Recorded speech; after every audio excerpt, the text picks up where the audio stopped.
There are forms that require renewal every 90 days. Most people in logistics know this, the way they know where the emergency water lines run and which panel covers a secondary fuse box. You do not think about it. You just do it, because the form exists and the form has a due date, and leaving a required field blank is not something a person in my line of work does voluntarily. I have been filing paperwork since I was 22 years old. I have filed it in the dark, in the rain, on a folding table in a prefab annex, with a roof that leaked mineral gray water onto the left corner of my desk, every time it rained outside. I filed it the morning my father died, because the filing deadline was 800, and the call from my sister came at 7:30, and I knew there was nothing I could do for him at that distance anyway. So when I tell you I filed the provisional custodial renewal every 90 days for 12 years without missing a single cycle, I want you to understand that this is not a remarkable thing about me. It is not something I consider brave, or unusual, or worthy of the trouble it eventually caused certain people. It is simply what the form required. The remarkable thing happened much earlier, in a sealed annex on the third sublevel of Keth Station, on a morning when the lights were on the wrong cycle, and the air tasted like recycled metal, and I had not slept in 22 hours. I am Warrant Officer Sale Dunmore, Federation Forward Logistics, retired. I was 44 when the Velocivar Acquisitions Directorate came to Keth Station with their paperwork and their professional comm and their dissolution warrant for 2 children named San and Asavel. I was 32 when I first went into that annex and found their mother alone on the floor with her back against the wall and both hands flat on her abdomen, and her amber eyes tracking me the way an animal tracks something it has not yet decided is safe. This is that story. The Federation had been using Keth Varen's third sublevel as a containment staging area for approximately 8 months before I was posted there. I was a logistics officer, not a field agent, not a medic, not a security specialist. I had been sent to Keth Varen because the station's previous logistics officer had been transferred out suddenly, and someone at Central Routing had decided that a straightforward, unromantic posting to a plateau moon in the outer settlements was a reasonable use of my particular competence. I was good at inventory. I was good at supply chains. I was good at making sure the right items arrived in the right place at the right time with the correct documentation attached.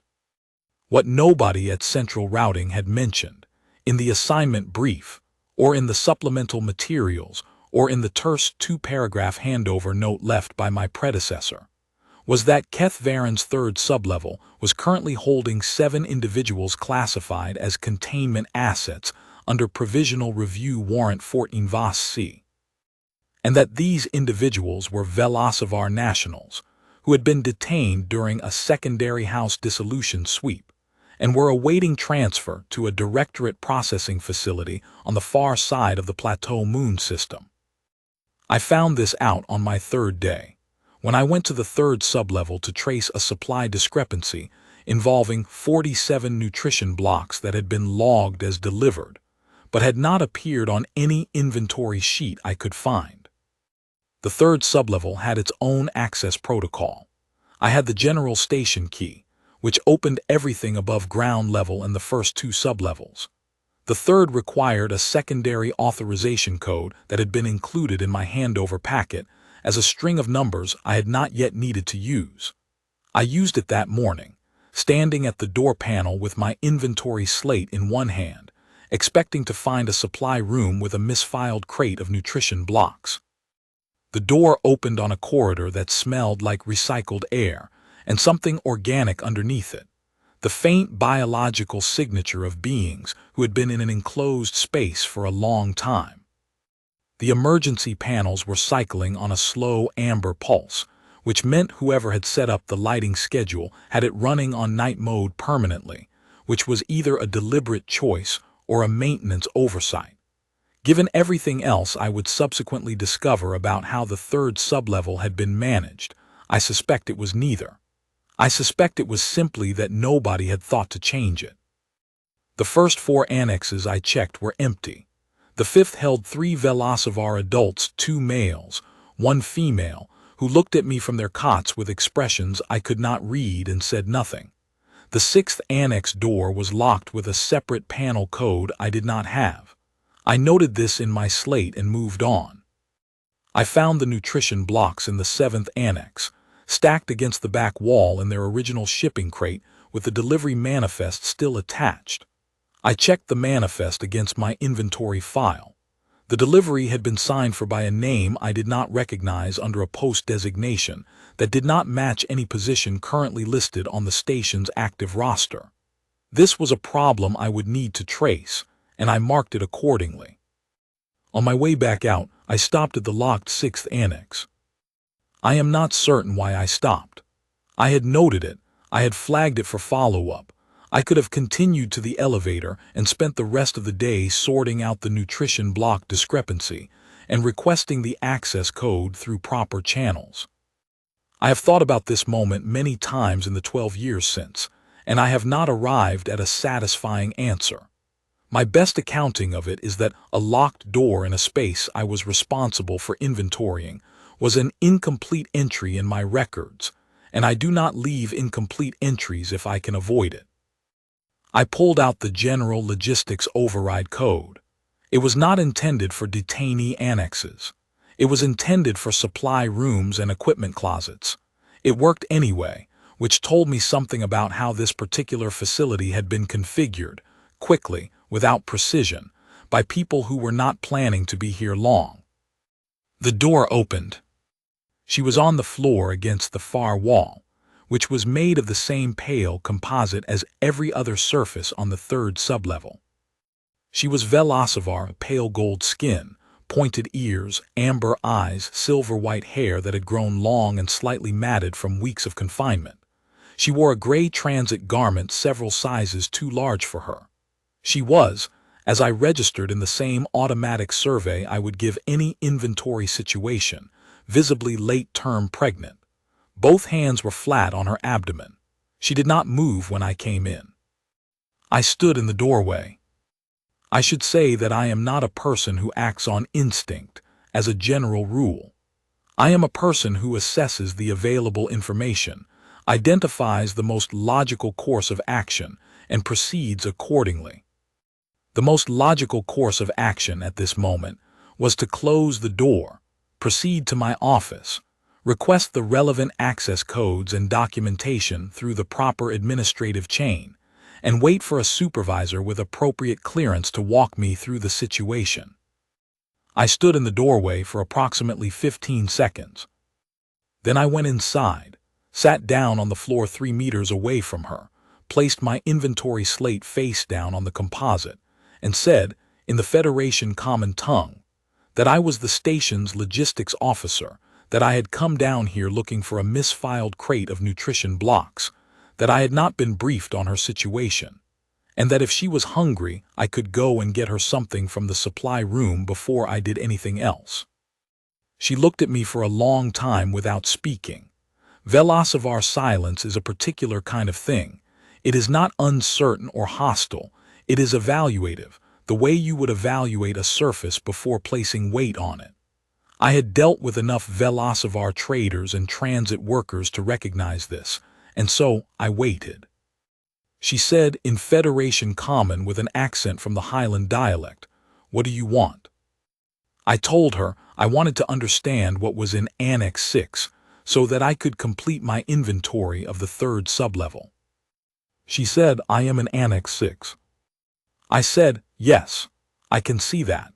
I also notice that your documentation is incomplete because there is no intake record for this annex in the station's current file system, which means that from a logistics standpoint, you are not here." She looked at me for another long moment. She said, "That is exactly what they want." Her name was Sovamarith Velocivar, of the primary house of Velos-san. She had been in the 6th annex for 31 days.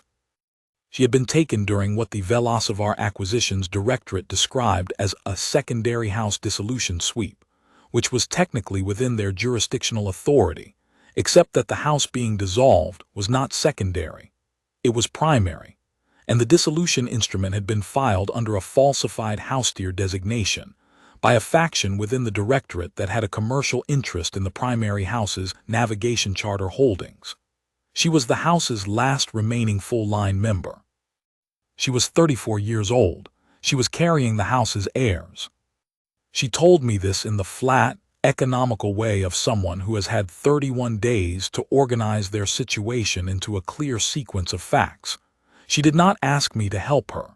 She explained the relevant information and then stopped and waited. I sat on the floor and looked at my inventory slate and thought about it for a while. There was no dramatic moment of decision. I did not feel something shift inside me or reach some moral clarity that had previously been obscured. I thought about what she had told me, and then I thought about what the relevant provisions actually said, and then I thought about what the correct next step was. These things proceeded in order. The provisional review warrant that covered the third sublevel was a real document. The 7 individuals being held under it had been classified as containment assets, which was a legal designation under Compact Auxiliary Provision 14C that permitted temporary detention of individuals whose status was under active review. The problem was that 14C had a built-in 90-day window. After 90 days, a containment asset had to be either formally charged and transferred to a processing facility or released with documentation. Sovamarath had been in Annex 6 for 31 days. The other 5 individuals had been in the third sublevel for 67. The second problem was that the Annex 6 entry was missing from the station's intake file system entirely. She had been brought in, placed in an annex, and not logged, which meant that when the directorate came to transfer their containment assets at the end of the 90-day window, there would be no record of her being here, and she would simply disappear into whatever processing arrangement had been made for her off-book. I sat on the floor for approximately 4 more minutes. Then I took my inventory slate and opened a new entry, Annex 6, Sublevel 3, Keth Varan Station.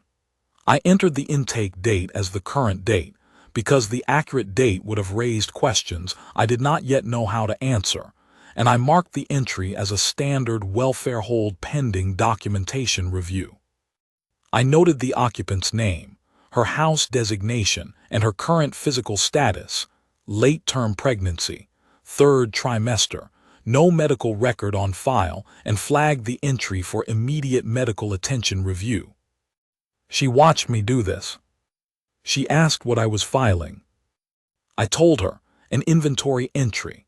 You are currently not in the station's records. I am putting you in them. Once you are in them, you cannot be removed without a formal transfer document that goes through the station's primary administrative log, which I maintain. Any transfer document that goes through me gets a receipt copy filed with the Federation Compact Secondary Records Office as a matter of standard practice. There was a pause. She said, "You are a logistics officer." I said, "Yes." She said, "Not a compact welfare officer, or a legal representative, or an advocate from the Velocivar Primary House Support Network." I said, "No, I'm the person who was looking for nutrition blocks." Another long pause. Then she said, "There are 47 of them. They are in Annex 7. I could hear them being stacked from here 22 days ago. Nobody has brought me any." I went and got her 4. She was in labor 6 days later. It came on at 3:40, which I know precisely because the alert I had set on Annex 6's environmental panel woke me at my desk, where I had been sleeping in 15-minute intervals since 2300, because her readings had been trending in the direction of imminent delivery for the previous 8 hours, and I had no medical personnel on the third sublevel and no intention of leaving her alone. I had spent those 6 days doing 3 things. The first was completing the inventory of the third sublevel and resolving the nutrition block discrepancy, because that was my job and I was not going to do it badly simply because I had discovered a more pressing situation.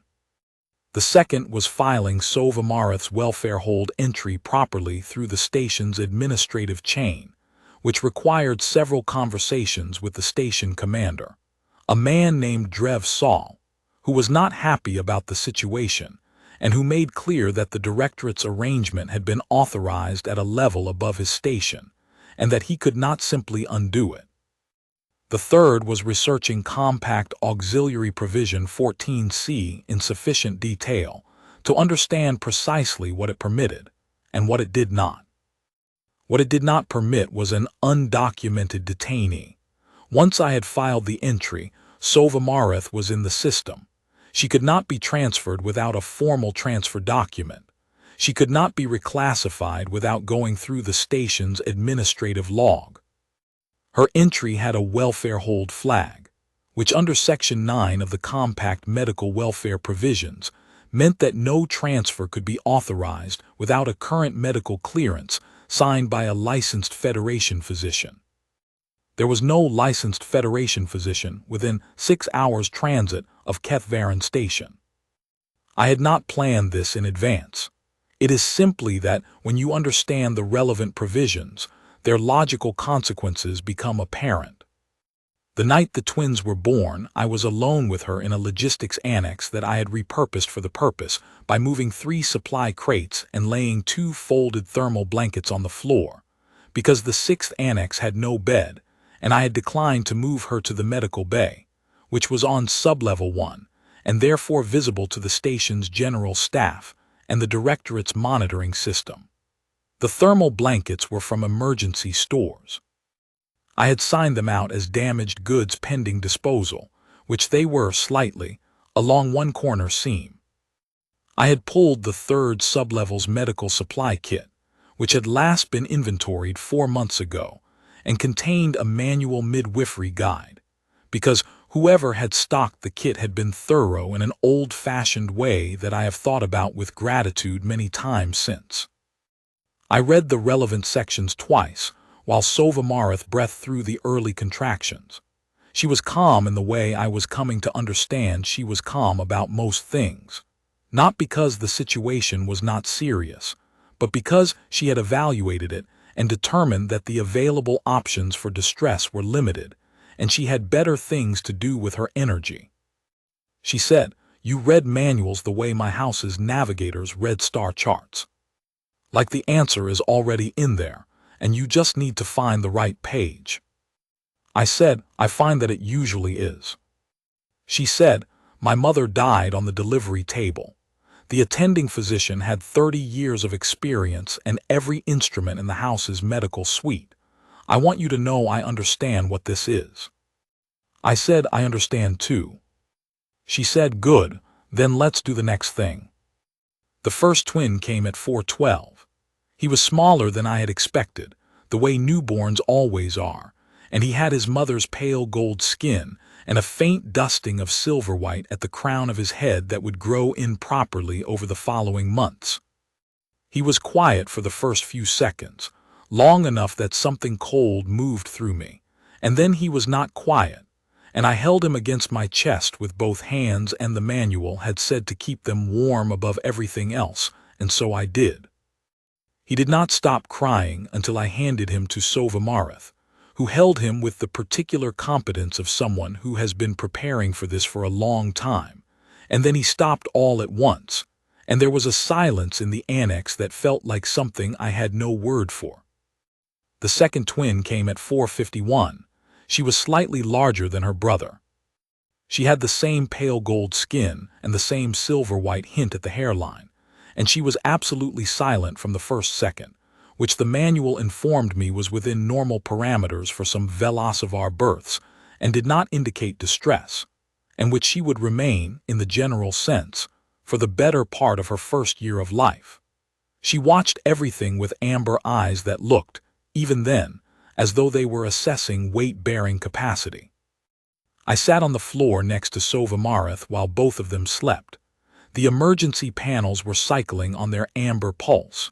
The air tasted like recycled metal. Somewhere above us, the station was doing whatever it was doing at 500. Sova said, without opening her eyes, You understand what they are." I said, "Yes." She said, "Their house's dissolution warrant is falsified. The house is not secondary. They are primary line heirs, both of them. When the directorate discovers I have delivered, they will attempt to reclassify the infants as orphaned secondary house dependents under Dissolution Provision 7, which permits the directorate to absorb the navigation charter holdings into the secondary house acquisition pool." I said, "I know." She said, "They have agents at every transit point in this moon system. I cannot run.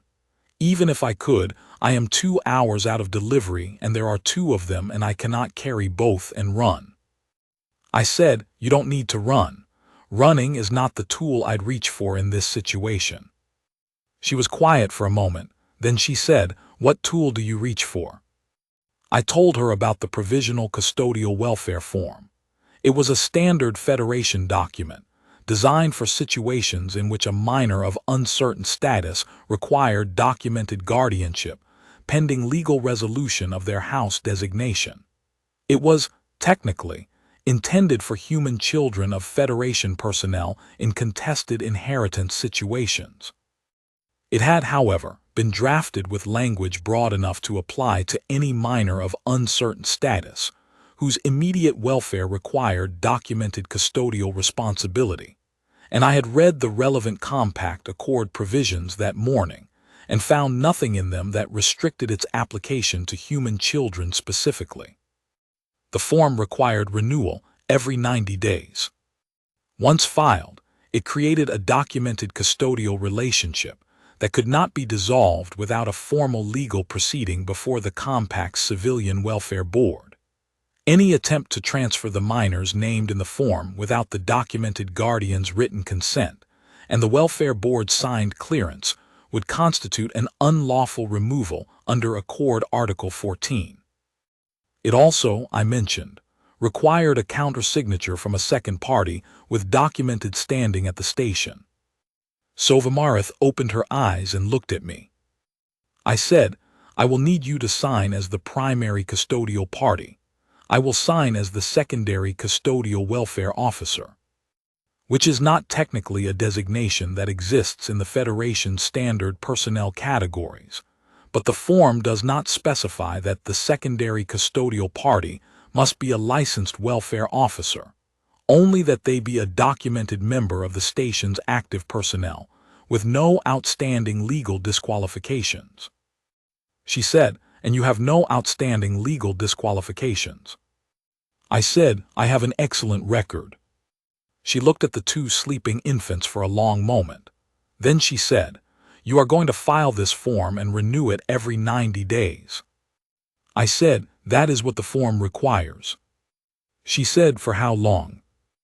I said, "Until their house designation is legally resolved and the dissolution warrant is overturned," which, given the documentation you have described and the falsified house-deer classification, is a provable fraud case that the compact's civilian tribunal will have to hear.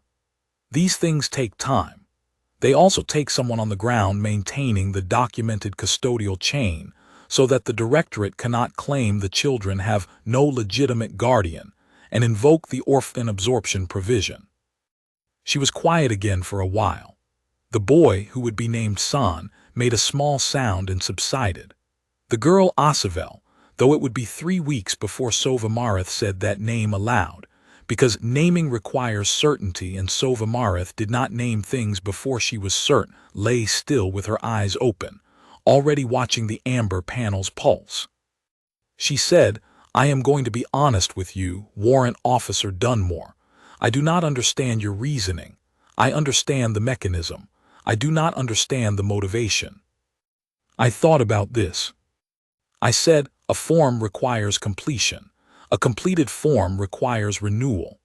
2 children with no documented guardian are administratively vulnerable in a way that 2 children with a completed form are not. I am a logistics officer. I make sure the right documentation exists in the right place at the right time. That is what I do. I am not doing anything unusual. I am doing exactly my job." She looked at me for a long time with those amber evaluative eyes. Then she said, "I think you are doing rather more than your job." I said, "Possibly, but it starts with the form." The Directorate's transfer team arrived on day 89. There were 4 of them. A lead agent named Veth Karan Asavar, professional and unhurried, with the polished calm of someone who has handled a great many contested cases without difficulty. 2 junior agents, and a compact certified administrative officer there to witness the transfer documentation. Commander Drev Saul met them at the upper level and sent a runner to find me. I was in my office, which I had moved from the general administrative block to a prefab annex adjacent to the 3rd sublevel 8 weeks earlier, citing the need for closer proximity to the inventory management systems. This was true as far as it went. It also meant that I had immediate access to Annex 6, whose door I had recoded to my general logistics key after the original code system was serviced, and the service technician, who was thorough, had reset all the sublevel codes to station defaults that I happened to have on file. I met the Directorate team in the 3rd sublevel corridor. Agent Veth Karan Asavar was a tall Velocivar male, silver-haired, composed. He had a transfer warrant that he presented in its laminated folder with the ease of someone who has presented many transfer warrants and found them entirely effective. He indicated, in precise and courteous terms, that he was here to complete the transfer of 7 containment assets under Provisional Review Warrant 14 Vas-C. I took the warrant and read it. Then I explained that the transfer of the 6 individuals in Annexes 1 through 5 could proceed, subject to the standard transfer documentation, which I had already prepared. I then explained that the transfer of the individual in Annex 6 and the 2 minors in her documented custody would require additional documentation that the Directorate had not included in the transfer warrant. The agent said, in the same composed and courteous tone, "What documentation?"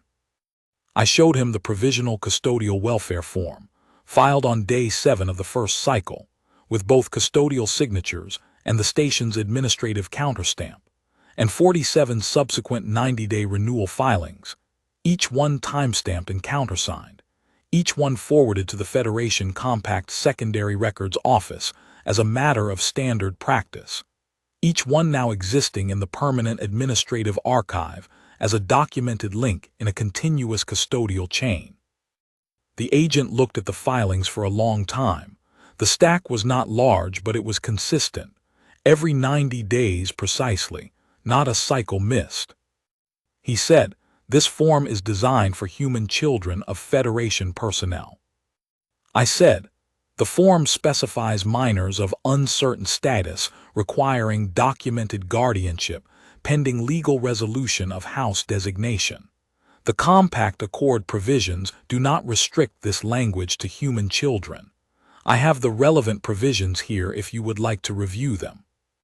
He said, "The dissolution warrant supersedes a custodial filing of this type." I said, "The dissolution warrant was filed under a secondary house tier designation. If the house designation is disputed, the dissolution warrant is subject to suspension pending tribunal review under Accord Article 9, Subclause 4. I filed a tribunal review petition on day 31 of the 1st cycle on behalf of the named custodial parties. The tribunal has been processing the petition. I have the acknowledgement receipts here." There was a silence in the corridor that had a particular quality. I had experienced something like it before, in inventory disputes where a vendor had submitted documentation they believed to be complete and discovered it was not. It was the silence of someone reassessing the terrain. Veth Karan Asavar said, still composed and courteous, "You have been maintaining this documentation for 3 years." I said, "Yes. The form requires renewal every 90 days. I have not missed a cycle." He said, "On behalf of the Velocivar Acquisitions Directorate, I am advising you that this custodial filing will be challenged." I said, "That is your right. The challenge will go through the Compact's Civilian Welfare Board, as required by Accord Article 14.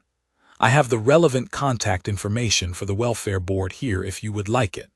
In the meantime, under Article 14, Provision 3, the documented custodial arrangement remains in effect until the board issues a ruling.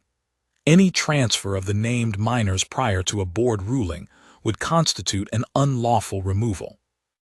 I would be required to file the relevant complaint with the Federation Compact Oversight Office. I have that contact information as well. He looked at me for another long moment. Then he said, "You are a logistics officer." I said, "Yes." He said, and for the first time something moved in his composed expression that I could not entirely identify. "Who is advising you?" I said, "I read the provisions."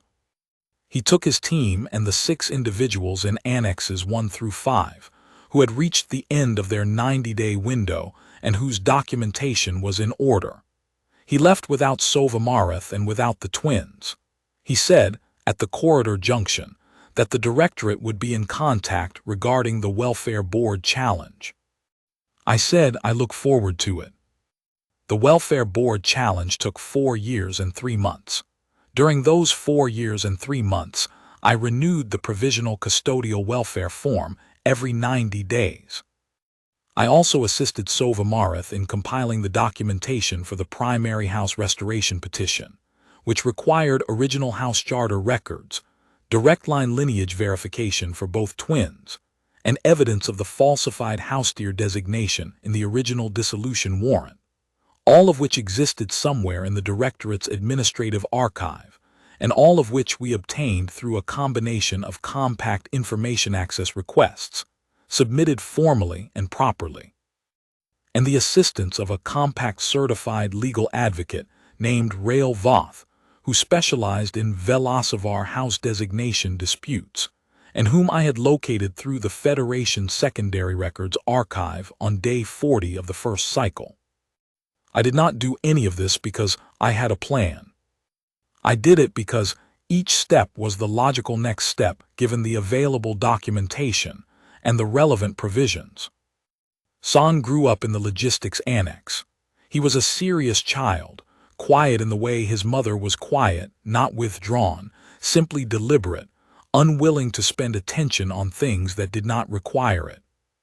He learned to read from the station's supply manifests, which I accept is an unusual educational foundation, but he could cross-reference a 300-item inventory list against a shipping manifest by the time he was 4 years old, and I consider this a valuable skill regardless of what he eventually did with it. He had his mother's amber eyes and his own particular brand of patience, which was different from hers. Hers was the patience of someone waiting for a surface to prove its weight-bearing capacity, and his was the patience of someone who already knew what the answer was and was waiting for everyone else to arrive at it. He would sit with me in the evening sometimes when I was working through the nightly inventory summaries, not asking to help, just present. At 5, he started pointing out discrepancies before I did. Not every time, but often enough that I started letting him check the secondary column while I handled the primary, and his error rate was lower than mine within 6 months. I did not mention this to anyone. It seemed like his business. There were small things, accumulated across years, that I found I could not reconstruct into a single moment or a clear sequence.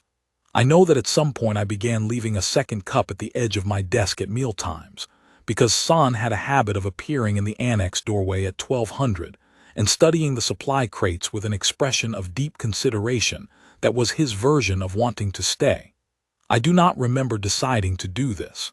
I remember noticing I had done it. I know that Asavel went through a period at age 8 of asking me questions she already knew the answers to, and when I pointed this out she told me, with the serious precision she brought to most observations, that she was not asking for the information. She was asking to hear how I thought about it. This required me to sit with the distinction for some time before I understood what she meant. I know that there was a night in the 4th year when the station's secondary power grid failed and the 3rd sublevel lost heat for 11 hours, and I spent those hours with both of them under emergency thermal blankets at the supply table, while Sovamarith monitored the repair progress from the upper level. And San fell asleep in his chair partway through and listed sideways until his head was on my forearm, and I did not move the arm.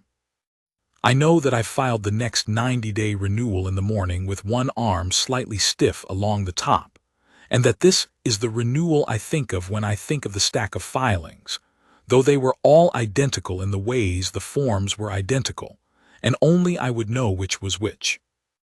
I know that Sovamarith and I spoke in the 7th year about what the children called me, or rather about what they did not call me, which was nothing. They had simply never acquired a word for what I was in the same way they had never acquired a specific word for the station's life support system, because the life support system was simply there and doing what it did, and they had other things to think about. I told her this did not bother me. She looked at me with her amber evaluating eyes and said, "I know, that is what I am thinking about." I did not ask what she meant by this.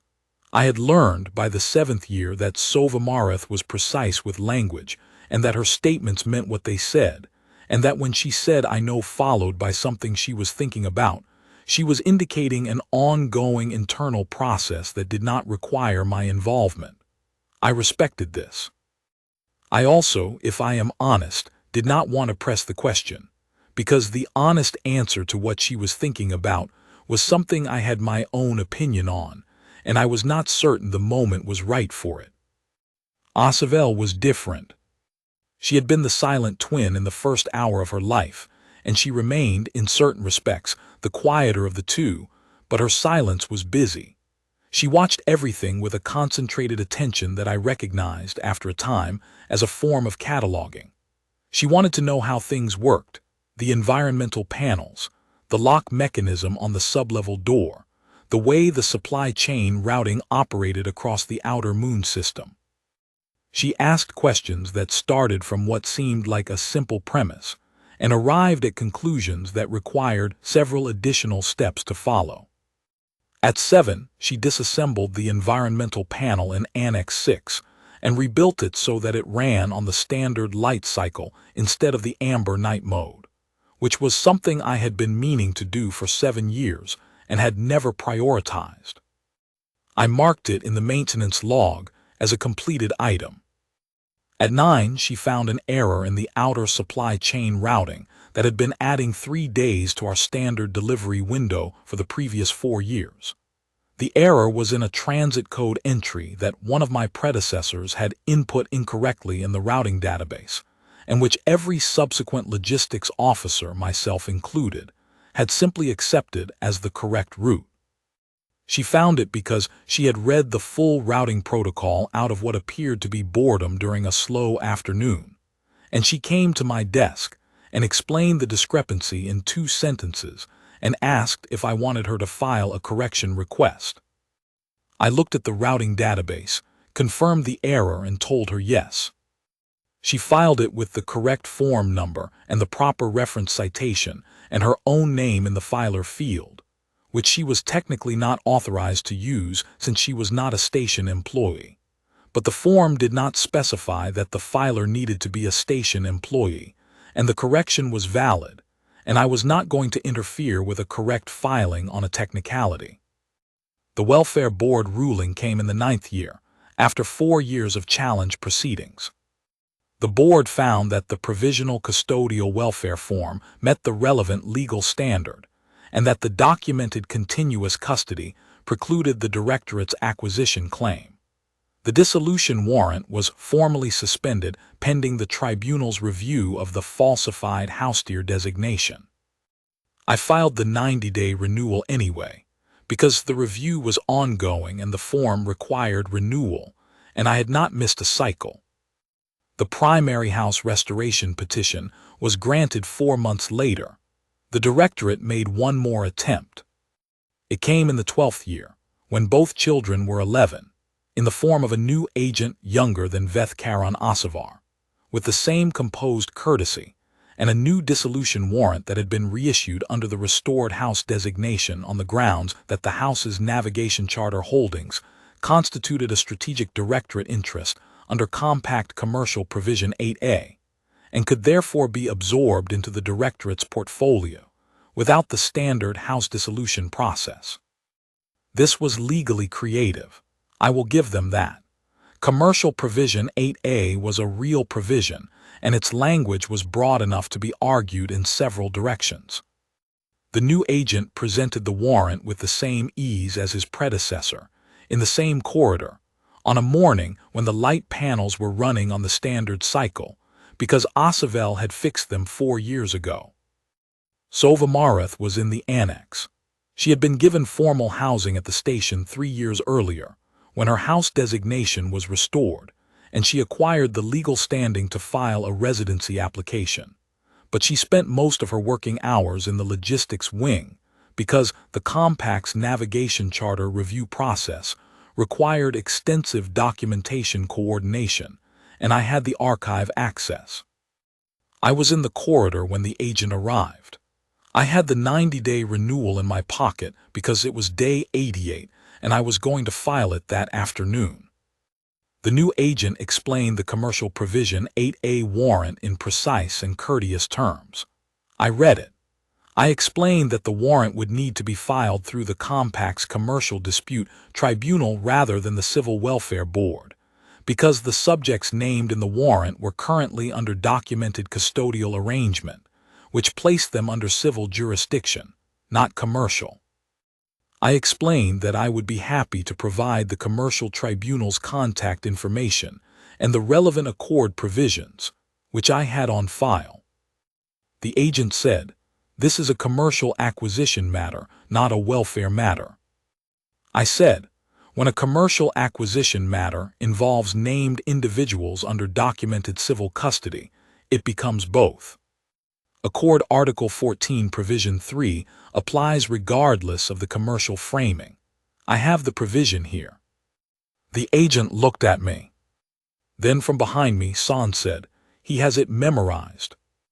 I had not heard him come down the corridor. He was 11 and tall for his age, and he had the deliberate quality of stillness that meant he had been there for some time before speaking. His amber eyes were on the agent with an expression I recognized. It was his mother's evaluative patience, and underneath it something harder, something that had been developing for several years in response to a situation he understood completely and had been watching with careful attention. He said, "He has been filing the renewal every 90 days for 12 years. He has not missed one.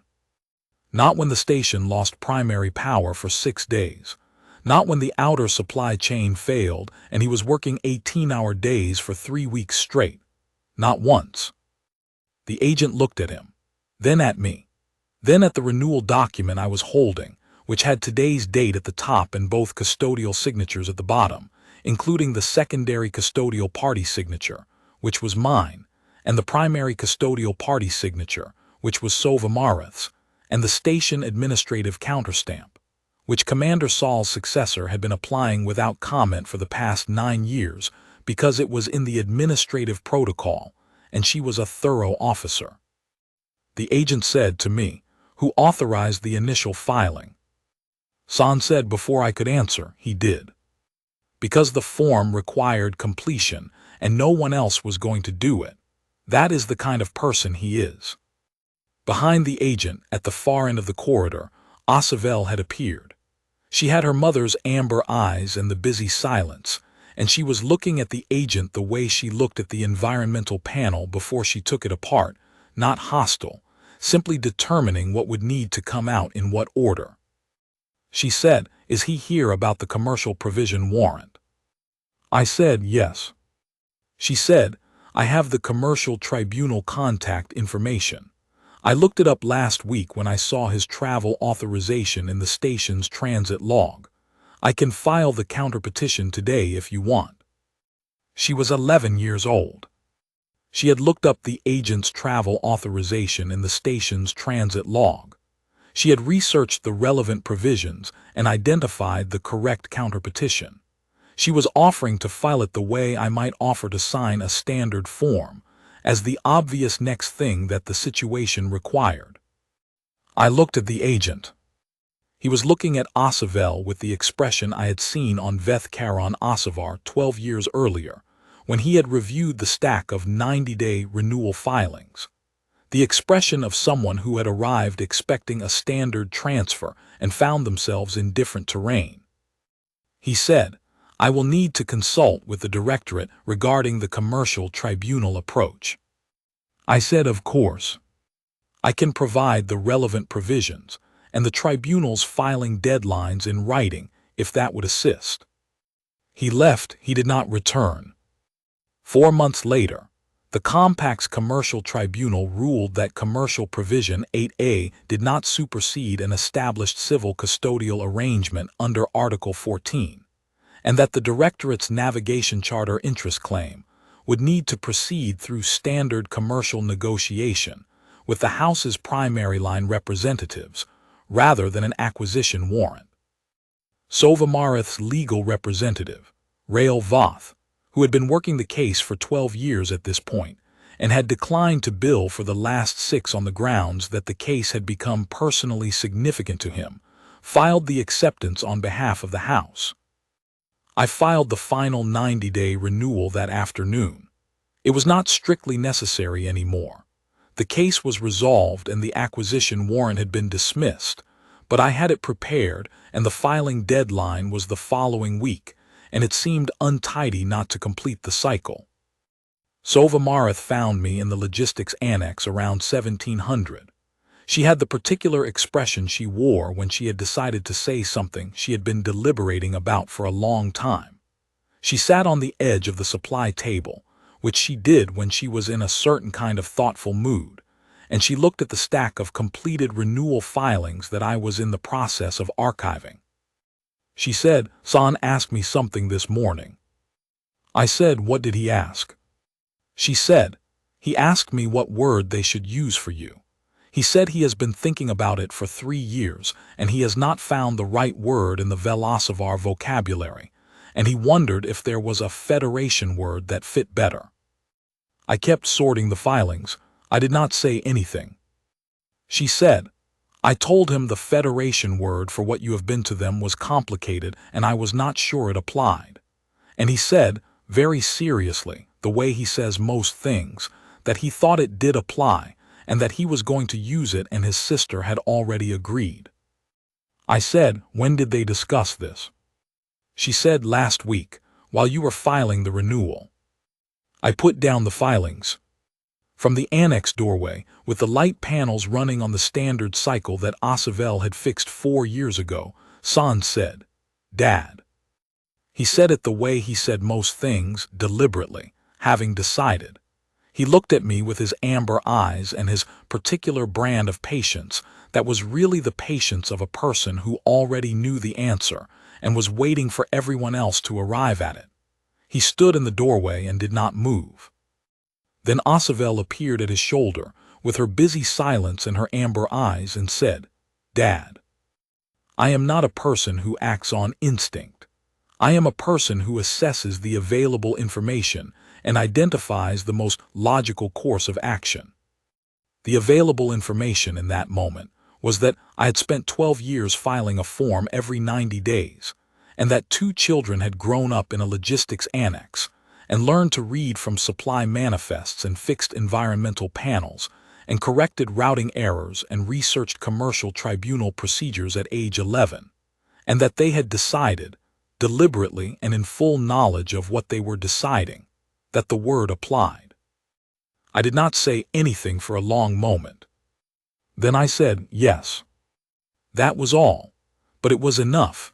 The way the right documentation is always enough, not dramatic, not more than what the situation requires, just accurate.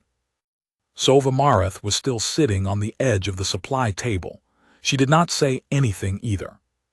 But she looked at me with those amber evaluating eyes, and for the first time in 12 years of working in the same annex, she looked at me as though the evaluation was complete and the weight had been placed and the surface had held.